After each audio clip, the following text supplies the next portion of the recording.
सबसे पहले जाटव साहब, शुरुआत आप ही के साथ। यह जो हुआ है, यह फैसला लिया गया है, यह अभूतपूर्व है, इसलिए भी क्योंकि कमोवेश आप ही के गठबंधन में बहुतेरे ऐसे नेता हैं जो जाति की राजनीति करते हैं। चाहे राजभर साहब को ले लीजिए, संजय निषाद को ले लीजिए, अपना दल सोनेलाल की अनुप्रिया पटेल को ले लीजिए, इनके बिना तो सर आपकी भी नैया पार नहीं होती। कैसे रोक पाइएगा इन्हें जातियों का नाम लेने से? कैसे रोक पाइएगा इन्हें वो रैली करने से? कैसे एक नज़र से इस पूरे घटना को देख पाइएगा? यह भी बड़ा सवाल है जाटव साहब। कुणाल जी, जो आज हम जिस माननीय उच्च न्यायालय के आदेश पर हम चर्चा कर रहे हैं, ये जो आदेश हुआ है बहुत स्वागत है। वर्षों वर्ष से निजी व्यक्तिगत रूप से मैं इस प्रकार के किसी आदेश की कल्पना कर रहा था कि कुछ ऐसा आदेश आए और जिसमें हम ये जो जातीय आधार पर जो समाज में बांटने की जो प्रक्रियाएं देख रहे हैं, हमें उससे निजात मिले। मैं अमुक जाति से हूँ, मैं अमुक जाति की बेटी हूँ, या मैं अमुक जाति का जो है बल्लम हूँ, मतलब इस प्रकार से हालात वर्षों से मैं देख रहा हूँ कि प्रदेश के अंदर, पूरे देश के अंदर ही जो है बहुत ज्यादा बिगड़ी हुई थी जी। तो ये बहुत स्वागत योग्य जो है निर्णय है, और प्रदेश सरकार ने भी तुरंत उसको इम्प्लीमेंट करने का आदेश दिया है। ये भी प्रदेश सरकार का जो निर्णय है ये स्वागत योग्य है। इनफैक्ट क्या है कि देखिए, समाज में जाति आधार पर हम तब तक बढ़ते रहेंगे जब तक हम जाति को लेकर के अपना प्रभुत्व बनाने की कोशिश करेंगे। हम जाति आधार पर जो सम्मेलन करते हैं, किसी भी सूरत में वो बेहतर नहीं है, समाज को बांटने का काम करती है। और भारतीय जनता पार्टी ने आज इस चीज को उत्तर प्रदेश में इम्प्लीमेंट करके अपनी सामाजिक जो एकता और एक सद्भाव जो है वो मानसिकता है भारतीय जनता पार्टी की, उसको उजागर किया है। मैं नहीं समझता कि जिस तरीके से विपक्ष इस पर क्या नाम है, कुछ बिंदुओं पर, जैसे मैंने अभी सुन रहा था कि अखिलेश जी ने कुछ बातें कही हैं, उनको भी स्वागत करना चाहिए, क्योंकि हमें समाज में काम करना है तो एक दूसरे की सबकी चिंता करके, जाति या धर्म देख करके नहीं, सबको एक दूसरे को बढ़ा करके ही हम आगे बढ़ सकते हैं। जाटव साहब, आपको नहीं लगता ये फैसला आपको विपक्ष के साथ भी मिलकर बातचीत करके बैठ के आदेश पारित करना चाहिए था? उनको भी तो कॉन्फिडेंस में लेना चाहिए, आपको ऐसा नहीं लगता? ये तो माननीय उच्च न्यायालय का निर्देश है, और माननीय उच्च न्यायालय ने तो सभी को ध्यान में रख करके ये निर्देश दिया ना। ये भाजपा को देख करके नहीं दिया जी, ये तो सभी को ध्यान में रख करके दिया। अब माननीय उच्च न्यायालय का आदेश है तो उसको तो पालन करना सरकार की जिम्मेवारी है। और इतना बेहतरीन निर्देश है, इतना बेहतरीन आदेश है, तो उस ऑर्डर को तो इम्प्लीमेंट करना मैं समझता हूँ कि सब समाज को जो है ना एप्रिशिएट करना चाहिए, सब समाज को। ठीक, यादव साहब, अब देखिए, पृष्ठभूमि में माननीय उच्च न्यायालय के आदेश की बात कही गई है, सबको इसका पालन करना चाहिए, मानना चाहिए, तो अब क्या ही हो सकता है? सरकार ने आदेश दे दिया, मान लीजिए। ये तो सच बात यह है, आज मेरे कोई पैनल बैठा हुआ है, पैनल जी का मैं स्वागत करता हूँ। पिछले बड़ी बढ़िया बात की थी उन्होंने। दरअसल इस देश को जिस तरह से उलझाया जा रहा है, मैंने पिछले टाइम एक शेर पढ़ा था कि उलझा के रखा है कब से ख्वाबों और ख्यालों में, जिनका उत्तर नहीं मिलेगा ऐसे चंद सवालों। मैं आपसे ये जानना चाहता हूं कि अखिलेश जी ने अगर ये कहा है कि 5000 साल से जो चीज चली आ रही है, यानी अगर कोई व्यक्ति किडनी लीवर सब फेल हो जाए, मरने की कगार पे हो, बुरी हालत शरीर की हो, आप इंजेक्शन से ठीक कर देंगे एकमात्र से? अभी आपने एक बात कही थी, इतना बड़ा निर्णय लेने से पहले इनको सब दलों को बुलाना चाहिए था। मालूम बुरा क्या लगता है? हम बता, बुरा ये लगता है आज से 30 साल पहले, 40 साल पहले किसी को जाटव कहना, चमार कहना गाली थी। आज शांत प्रकाश जी जाटव लिख के बैठे हुए हैं। मैं आपको दिखाऊं, आज अखबार में आया है कि लोग लड़के जो टैटू लगाते हैं वो ये इसमें ये है जी। ये लोगों ने अपने बॉडी पर टैटू बनाए हुए हाथ पे और लिखा है रॉयल जाटव। केवल ये क्वेश्चन होता है कि जाटव इतना अच्छी तरह क्यों लिख रहा है? बगल में लिखा है ब्राह्मण, इधर यादव लिखा हुआ है। मुझे भी अच्छा लगता नहीं कि जब लोग गाड़ियों में लिखते हैं यादव शुक्लास, लेकिन अब क्या है, जब लोग दोहरे लिखने लगे, जाटअप लिखने लगे तो इन्हें कष्ट होता है कि ये बरादरी जो मनु स्मृति के हिसाब से बहुत ही दलित थी, बहुत ही नीचे पिसी हुई थी, ये आखिर आगे कैसे आ गई हैं, इन्हें कष्ट ये है। दूसरा, ये मसला बहुत गंभीर है। मसला इसलिए गंभीर है कि लोहिया जी कहा करते थे कि लोकतंत्र में समतापूर्वक समाज आना चाहिए, और उनका कहना यह था, उनकी किताबों में लिखा हुआ है कि देश में तरक्की तब होगी जब सबसे बड़ा आदमी 100 व्यक्तिगत जनगणना के लिए हामी क्यों भरी? एक तरफ जाति का उल्लेख, दूसरी तरफ जाति हटाओ, ये कैसा विभेद है सर? देखिए कुणाल जी, अभी जो चर्चा हो रही है काफी अपने अपने पक्ष सबने रखे हैं। माननीय अखिलेश यादव जी ने भी 5000 साल से जाति की व्यवस्था की बात उन्होंने कही है, और उसमें भी जाति उत्पीड़न का विषय उन्होंने उठाया। मैं आपको ध्यान करा दूं, 1936 से पहले अनुसूचित जातियों की कोई सूची नहीं थी, और उस वक्त में 429 जातियां उस अनुसूचित जातियों की सूची में शामिल की गई, जिसमें लखन पासी, जिनके नाम से लखनऊ बना हुआ है, पासी समाज, जो वहां के शासक थे लखन पासी, उनके पिता बिजली पासी, उस जाति को भी अनुसूचित जाति में शामिल किया गया। ठीक इसी तरीके से झलकारी बाई कोरी, जो रानी लक्ष्मीबाई की सेनापति हुआ करती थी, उनके नाम को भी, कोरी समाज को भी इसमें शामिल किया गया। इनफैक्ट क्या है, जिस जाति का उल्लेख अशोक जी ने कहा, जाटव और रॉयल जाटव की बात, मुझे देख करके विशेष रूप से उन्होंने पूरा प्रेम मेरे ऊपर उमड़ने की कोशिश की। 1950 से पहले मेरी जाति अनुसूचित जातियों की श्रेणी में नहीं आती, पहली मर्तबा 1950 में ही शामिल हुई जब संविधान बना। तो इस तरीके से मेरी जाति भी सामान्य जाति थी। अशोक जी ने कई बार कहा ये नीच जाति के लोग अब लिखने लगे हैं, नीच जाति के लोग लिखने लगे। नहीं, उनको क्लैरिफाई कर देने दीजिए। जाटव साहब क्लैरिफाई कर देने दीजिए, कर दीजिए क्लैरिफाई, क्या कहा था यादव साहब आप? छोटी जाति सरकार ने छोटी, मैंने छोटी मानता हूँ। ठीक है, नहीं, ये इसमें फौरी क्लैरिफिकेशन बनता था। बोलिए जाटव साहब। हाँ, छोटी जाति का इन्होंने पूरा एहसास दिलाया कि छोटी जाति के लोग अपने नाम के ऊपर अपने टैटू लगा रहे हैं, जाटव लिख रहे हैं, रॉयल जाटव।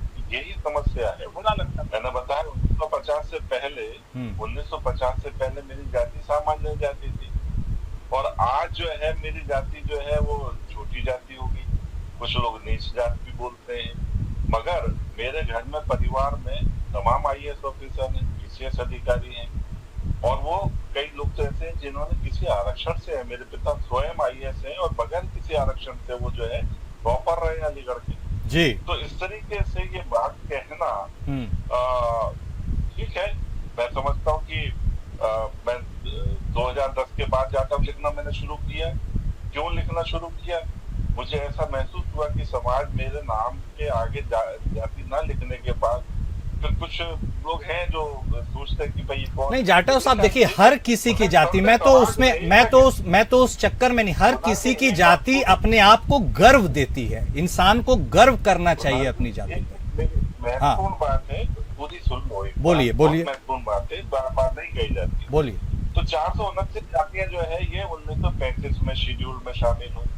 1950 में वह जातियां बढ़कर के 597 हो गई अनुसूचित जातियों की सूची, और आज वर्तमान में ये जातियां जो है अनुसूचित जातियों में 1238 जातियां शामिल हो चुकी है। ठीक है, यानी 1950 के बाद आपने इंस्टीट्यूशन में सीधा अनुच्छेद 17 में लिखा है कि अस्पृश्यता को समाप्त कर दिया गया है, मगर उसके बावजूद 1950 से आज तक ये जातियां 1238 क्यों हुई? कहीं ना कहीं हमें अपना वोट बैंक बढ़ाने के लिए, कुछ लोगों को प्रलोभन देने के लिए उन जातियों को शेड्यूल कास्ट में। वो बहुत बड़ा डिबेट का विषय है, उसमें तो सब पार्टी शामिल हैं जाटव साहब, हर एक पार्टी शामिल है। इसलिए इस विषय को ध्यान में रखकर के अगर आज ये निर्णय लिया गया है, ठीक है, कि इस प्रकार के सूचक जो नाम है और जाति के जो उल्लेख है, इसको खत्म किया जाना चाहिए। ये स्वागत योग्य है। ओके, यादव साहब इस स्पष्टीकरण से संतुष्ट हैं आप? बस 2 मिनट की बात यह है, देखिए, बोलिए। मैं 1977 में इलाहाबाद यूनिवर्सिटी का स्टूडेंट था। आप समझिए, मैं बचपन से बड़ा रहा क्रांतिकारी में, कहानियां लिखता था छोटी उम्र से, कविता लिखता हूँ। मैंने वहां पर जितने मेरे स्टूडेंट थे, आसपास रहते थे, जो दलित थे, अपने आगे कभी किसी को मैंने बाल्मीकि, जाटव, क्षमा नहीं, सुनो ना, सुनो, मैंने नहीं, क्यों नहीं, जब तक ये जाटव साहब गाली थी, अरे आप सुनिए ना, एक मिनट सर प्लीज, आप मेरी सुनिए। आज के 40 साल पहले ये गाली थी समाज में, सुनिए ना। ठीक है जाटव साहब, एक मिनट, लेट्स हियर हिम। सरकार दलित बोलती है, हम नहीं बोलते हैं। अच्छा, चलिए ऐसे मानिए, चलिए, अरे बोलना मेरी, हाँ बोल रहे हैं जाटव साहब, आप ही के अकॉर्डिंग बोल रहे हैं, सुन लीजिए मेरा। अच्छा चलिए ऐसे मान लीजिए, उस जमाने में एससी कभी अपने आगे लिखता नहीं था, केवल नाम लिखता था। ये संविधान की देन है, ये अम्बेडकर की देन है। लोग आपके घर में आईएएस बता रहे, आप 4-5 है, कैसे बने होंगे? हमारे आसपास के दलित कई आईएएस हैं। जब आईएएस बन जाते हैं, जो मंत्री बनते हैं, मुख्यमंत्री बनते हैं।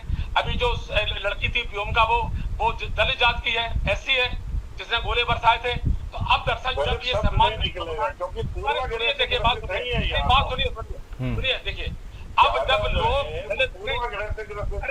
एक मिनट जाटव साहब, एक minute, let him complete sir please. अरे नहीं, एक मिनट जाटव साहब प्लीज। मैं आपसे नहीं बोला, प्लीज। अरे सुनिए तो भाई, समाज के लोगों के नाम यहाँ पर उजागर कर रहे। ठीक है जाटव साहब, पॉइंट टेकन, वो भी ले लिए होंगे, उनकी बात को सुन लीजिए, मंशा तो सुन लीजिए। यादव जी, अशोक जी, सर जल्दी से, यादव साहब जल्दी से कंक्लूड। हमने कोई नाम नहीं लिया, कहा है कि एक जमाने में लोग आगे नाम नहीं लगाते थे, कभी जात लगाते नहीं थे। जब से संविधान के जरिए से लोग आगे बढ़े हैं, आईएएस बने, मुख्यमंत्री बने हैं, आज प्रधानमंत्री, जो हमारे जो राष्ट्रपति जो है, वो आज दलित है, पहले भी बने। ठीक है, जातियों के इर्द गिर्द घूमती राजनीति तो है ही है। ठीक है, एक क्लोजिंग कमेंट हम विनय जी से भी लेंगे। विनय जी, आपको लगता है यह जो फॉर्मूला अब लागू कर दिया गया है, ये एवरलास्टिंग होगा, आगे जाकर के और अपील में चला जाएगा, होगा क्या इसका? एक मिनट यादव साहब प्लीज, जाटव साहब प्लीज। ठीक है सर, देखिए जाति में तो लड़ाई, अब इसको हम लोग आगे नहीं बढ़ाएंगे प्लीज। जाटव साहब और यादव साहब दोनों से रिक्वेस्ट है सर प्लीज, अब विनय जी को सुन लीजिए, वक्त कम है, बिना मतलब का चर्चा के बात निकल जाएगी प्लीज। अरे मेरी बात तो पूरी सुनना चाहिए ना प्लीज। यादव साहब एक मिनट बोलिए, विनय जी। नहीं, मेरी एक बात सुन लीजिए सर, 10 सेकेंड प्लीज, 10 सेकेंड। हाँ अच्छा, आज हमारे गांव में जो दबंग किस्म की जरादरी होती है, कहीं ठाकुर, कहीं यादव, जो भी होते हैं, जो हमारे दलित होते हैं, उनको परेशान करते हैं, उनकी जमीन जोत लेते हैं। अरे वो कह रहे हैं दलित ना कहें आप, एससी कहें, यही देखिए दिक्कत है। आपके हटाने से जुल्म कम नहीं होंगे। चलिए अब हम लोग इस नामकरण वाले इसमें नहीं पढ़ेंगे। विनय जी प्लीज, आपसी तू मैं तो चलती रहेगी सर, प्लीज कंक्लूड। दलित आगे बढ़ जाएंगे, दलित बहुत आगे बढ़ जाएंगे। एक मिनट यादव साहब प्लीज, अब हो गया सर, हो गया। जाटव साहब आपका भी प्लीज, समाज को एक बनाइए, समाज को आगे बढ़ाइए। मुद्दे की बात कर लेते हैं, कहाँ इन नोमेनक्लेचर्स में फंसेंगे सर, प्लीज। सब जाति खत्म करिए आप। विनय जी प्लीज कंक्लूड सर। देखिए, सबसे बड़ी बात है कि जाति इस देश की एक सच्चाई है, इस पर कोई इंकार नहीं करेगा। क्योंकि आज की तारीख में भी पॉलिटिकल पार्टियों को भी चले जाइए तो तमाम ऐसी पॉलिटिकल पार्टी है जो जाति की आधारित है। उत्तर प्रदेश की बात कर लीजिए, अपना दल कुर्मी जाति को एड्रेस करती है, संजय निषाद जी निषाद पार्टी को एड्रेस करते हैं, ओम प्रकाश राजभर जी राजभर बिरादरी को लेकर चल रहे हैं। तो तमाम ऐसी जातियां, चाहे महान दल हो, एक जातियां हैं। एक समय में डॉक्टर अयूब की 20 पार्टी जो पसमंदा मुसलमानों को लेकर चल रही थी। तो जाति इस देश की, इस प्रदेश की सच्चाई है। मैं तो कहना चाहता हूँ, अभी देश तो हमारा जनगणना में जातियों की जनगणना करा रहा है, तो उसमें जाति को गणना करना, अगर जाति की जरूरत ही नहीं है तो नाम की जनगणना करो। Exactly. सब ईश्वर के संतान है, सब एक जाति के हैं। अभी भारत सरकार ने निर्णय लिया है ना कि जाति की जनगणना होगी। तो मेरा समझना सिर्फ इतना है कि अपराधी जब पकड़ा जाता है ना, तो उसकी कभी आप उसका वो देखिएगा प्रेस विज्ञप्ति। मान लीजिए मेरा नाम विनय है और मैं अपराधी हूँ, तो कोई जरूरी नहीं कि मैं एक नाम से ही अपराध करूँ। उसमें विनय, इलियास, फला और उर्फ कभी मुन्ना का, जितने नाम से आप करते हैं, तो कई लोग अपने जाति आधारित नाम रख के कई बार शिनाख्त कर लिए जाते हैं। तो क्या उस समय अगर मान लिए कोई व्यक्ति राय बिरादरी का हो या क्षत्रिय बिरादरी का हो या यादव बिरादरी का हो, उसके नाक आगे का जाटो सेंस या यादव से लगा होगा तो हटा दिया जाएगा, तो उसकी पहचान कैसे होगी? क्योंकि सामान्य तौर पे माना गया था कि अपराधी अपने नाम से अपराध करेगा, लेकिन अब तो नाम बदल बदल के, भेष बदल बदल के अपराध हो रहे हैं। ठीक है, कोर्ट का आदेश आया, क्योंकि जब एक कोई भी जाके कोर्ट में पिटीशन दाखिल करेगा, इससे व्यवस्था फैल रही है, कोर्ट ऑर्डर किया है, हो सकता है क्योंकि इसमें पॉलिटिकल रैलियों पे भी प्रतिबंध लगाया गया है जी, तो कोई न कोई व्यक्ति इसको चैलेंज करने सुप्रीम कोर्ट जाएगा। अब सुप्रीम कोर्ट इस पे क्या फैसला देता है, इसके लिए इंतजार करना होगा। ठीक बात। क्योंकि मेरा मत है कि अगर पॉलिटिकल पार्टियों के आगे से जाति हटा देंगे तो कई पॉलिटिकल पार्टियां शून्य हो जाएंगी। इसलिए ज्यादा जरूरी है कि इसको विश्लेषण ठीक से किया जाए, इसको वाकई से क्या फायदा प्रदेश की जनता को, देश की जनता को मिलने वाला है। क्यों कोई भी जो निर्णय होता है ना, लाभ हानि के लिए होता है। ठीक है, बिल्कुल सही बात। फैसले से प्रदेश का और देश का भला होने वाला है, ये निर्णय स्वागत योग्य है। अब कोई फायदा नहीं है तो बिना वजह चर्चा और परिचर्चा से कोई मतलब निकल ठीक, बस ऑन दिस नोट हम कंक्लूड करते हैं, वक्त इतने की इजाजत देता है। बहुत शुक्रिया आप सभी खास मेहमान का हमारे साथ जुड़ने के लिए, इस चर्चा में शामिल होने के लिए। मुद्दा में अभी बस इतना ही, नमस्कार।